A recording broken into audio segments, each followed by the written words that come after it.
You need some, Martha? Yeah. Okay. I'll walk off without my glasses. I did. I have a pair, but I don't know if they're working. No, we're good. We're good.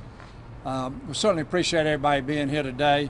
As you can see, I'm being joined by the County Commission President, Jerry Carl, by Councilman John Williams, and by the President of the Southwest Alabama Community Foundation, Rebecca Byrne.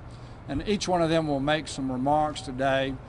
I would start off by saying that Ms. Byrne is going to speak to a disaster relief fund that has been created. I think that everybody's going to be very interested in that. Commissioner Carl will talk about collaboration that's actually started previous to today, but Commissioner Carl joined the city in a meeting so to make sure that kind of the left hand, right hand knows what's going on, sharing of information to make sure we're more efficient in the services that we're providing and the challenges and addressing the challenges that we're all facing.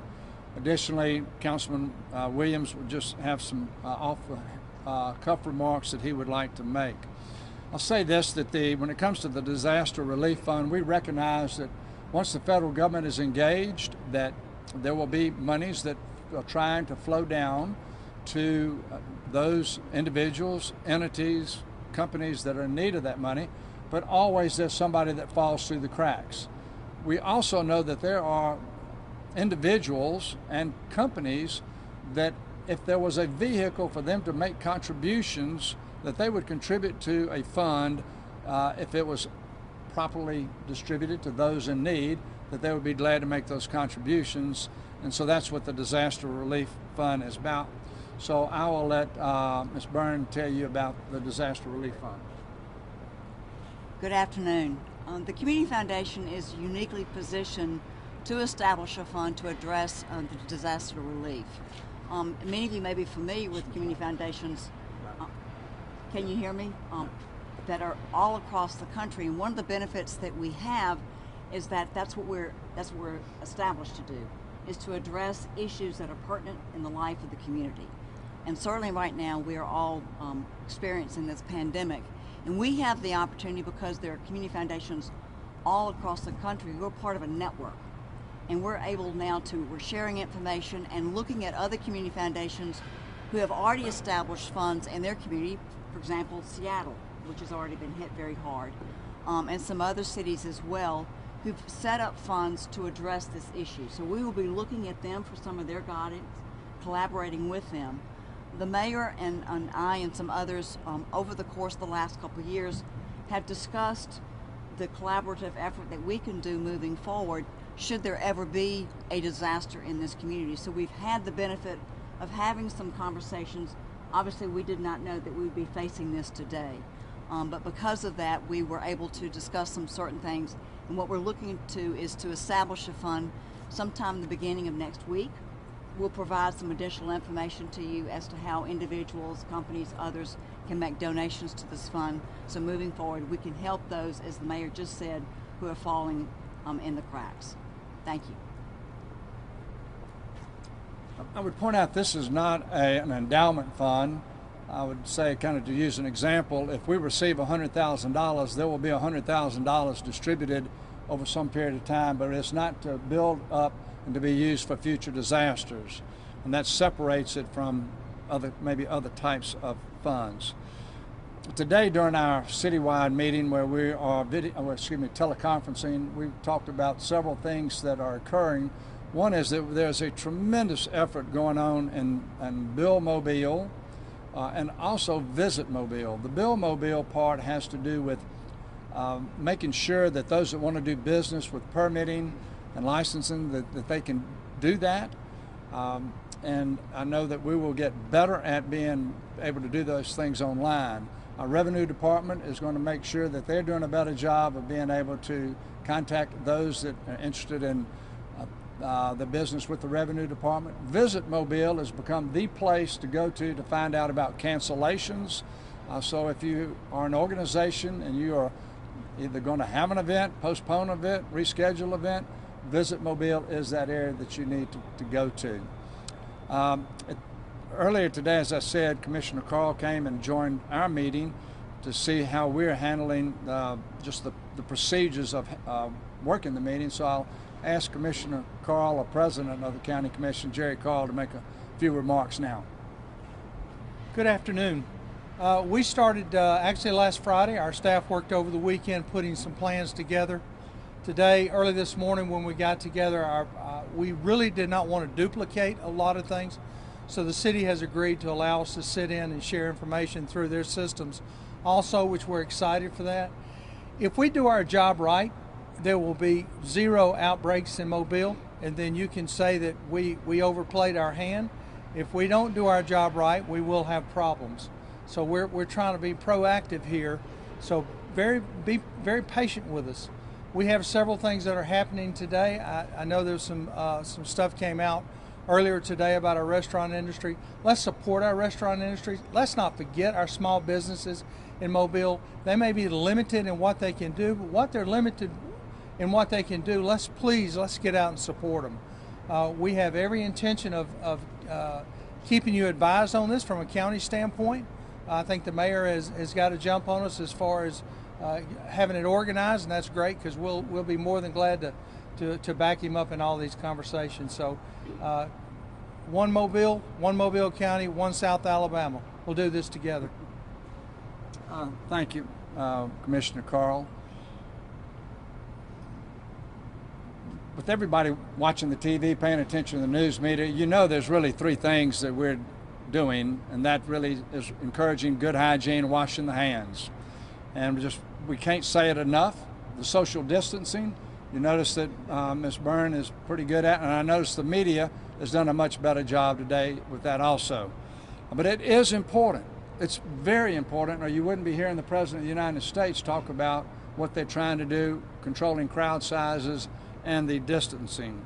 And the other thing that we're telling everybody, especially city employees, if you're sick, stay at home. If we do these things, it will certainly shorten the timeline of this and maybe flatten the curve of the numbers that we have that will be impacted by this. At this time, I'd ask Councilman Williams to make a couple of remarks. Thank you, Mr. Mayor. It is a great day in Mobile, Alabama. And I see some faces change a little bit, but the truth is, it is a great day, and it's a great day because we are well led. And it is a great day because we have professionals, not only on the city staff, but throughout, representative of Ms. Byrne here, throughout our community in many capacities that are ready and equipped to handle whatever challenge that we face. Ladies and gentlemen, there has been no lack of communication between the 9th and 10th floor. We are staying in touch and staying abreast of all that we know. But one of the things that we must call on is patience and the ability to deal with changing situations. As we get better knowledge, we are going to change our minds in some way, in a positive way, that is going to impact this community and make sure that we are doing all that we can. One last thing, and that is that the council will continue to meet. Today, the governor gave us the authority to meet using telephones during certain situations, and we're going to work through that in the coming days. If there are any questions at all, and you cannot reach the city government, we ask that everybody follow the guidelines of the CDC. We're trying to do that in conjunction with the governor's office, mayor's office, and we just simply need cooperation. Thank you very much. So, good point. Everybody needs to know that we are following the CDC guidelines. There are some questions about why don't you do this and why don't you do that. Well, at this point in time, I can assure you that we are following the guidelines as they have come to us. The biggest challenge we face right now is the number of tests that we need. We have so many citizens that want to be tested, and the tests aren't available. The city's not responsible for those, for having the procurement of those tests, but that is the biggest challenge. If you listen to the heads of the hospitals, them trying to set up locations, off-site locations, so that people can be tested, but we can't do it without the testing equipment. And that comes back to the Mobile County Board of Health. The last thing that I would say is that I'll give you an example. I had a phone call from an organization that takes care of children and the elderly. They're feeding something like 120 of our elderly almost every day, 5 days a week. And because of the changes that are going on, they had no way to deliver meals. And they let us know that. And so we turned to put that word out within the city departments. And the next thing we know is Parks and Rec stepped up and said, we have a way to deliver those meals. So when you have a door closed, there's somebody there to open that window. And that is what's going to continue to happen to move our community forward, is it's always happened that way. Yes, there are going to be struggles, but yes, there's somebody out there to help you. We're going to facilitate that, and tomorrow we'll be better at it than we are today, and the next day we'll be better than that. So my encouragement to you is, don't let the fear of the unknown keep you from doing what we need to be doing. So I'll be glad to answer any questions if anybody has any. Mayor, Yes. I've just got one question. Yeah. With Commissioner Carl, 70% of our downtown businesses Yeah. are supported by single-family mothers. Is there a way to take the reserve from the motel tax and put it towards your fund and redirect that fund to help those people who are going to lose a paycheck now that we're shut down? Well, I would say that there's some things that are not possible, but until we maybe delve into them, we don't know the answers. And I wouldn't want to speak for Visit Mobile or how they're going to use their funds. They are in direct communication with the hospitality organizations. They know what they can do to help, so that decision should be left up to them. Can we visit that?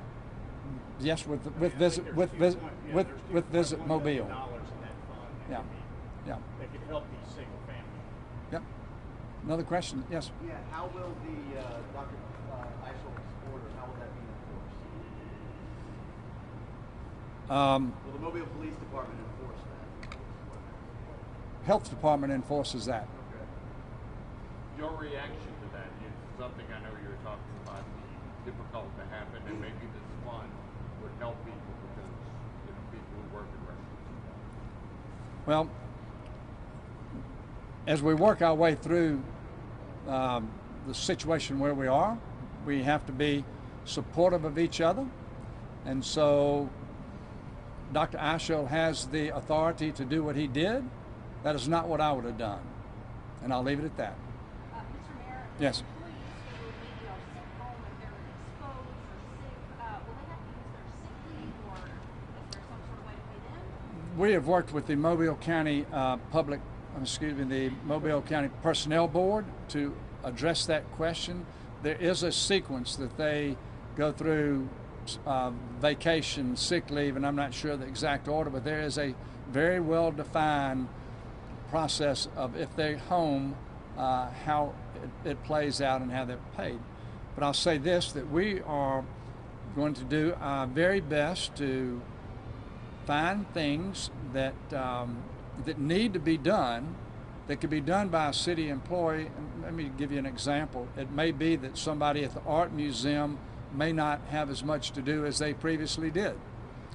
But if somebody in the parks area needs the assistance and the person in the art museum happens to have those skills, we're going to see how we pair all that up. And we're actually making a list of the needs that are developing versus people that could have the time to address those needs, and see how we pair that up. And the question I feel like all of our newsrooms are being inundated with, and I would have asked Mr. Eichel, is how can people get tested?